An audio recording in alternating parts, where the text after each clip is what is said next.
Donc, les principales tendances. Alors, la première, je crois, c'est qu'on va vers de plus en plus de collectifs, de coaching de collectifs.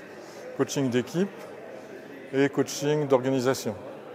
Alors, la situation du coaching d'équipe, c'est qu'en France, on en fait depuis 20 ans, mais les pays anglo-saxons seulement depuis 5-6 ans.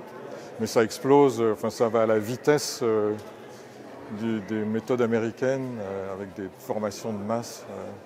Coaching d'organisation, pour l'instant, on n'en fait guère qu'en France, mais ça a tendance à se développer également. Donc ça, c'est, je crois, une première tendance qui est très claire.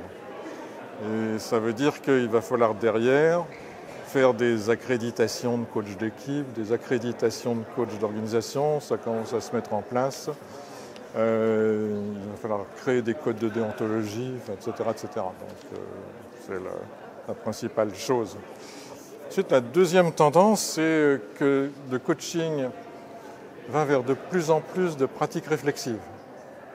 C'est-à-dire maintenant, on s'aperçoit que les managers, les dirigeants, enfin ceux dont je m'occupe moi dans mon métier de coach, ils ont déjà eu des coachings, ils ont été dans plein de formations.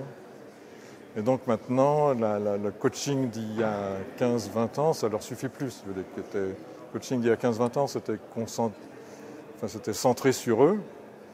Maintenant, le coaching, je dirais, plus moderne, commence à s'intéresser plus à la relation, et puis le système, des questions concernant l'organisation, la culture. Et ça peut aller même plus loin maintenant. Il y a les méthodes énergétiques commencent à être introduites dans le coaching. Alors, les méthodes énergétiques ont malheureusement pas très bonne presse, parce que c'est considéré comme un peu de pratique de gourou. Mais en fait, si vous regardez vraiment ce que c'est, beaucoup de coachs sont familiers avec la systémique. La systémique, c'est un peu comme des aimants. Enfin, vous voyez, les éléments, ils sont un peu comme des aimants qui s'attirent ou qui se repoussent. Tandis qu'en systémique, c'est plutôt une interconnexion. C'est-à-dire quand on fait de la systémique, on considère que tous les éléments sont interconnectés. Comme toutes les cellules de notre corps sont interconnectées par le système nerveux. Et en fait, de facto, c'est ce qui se passe.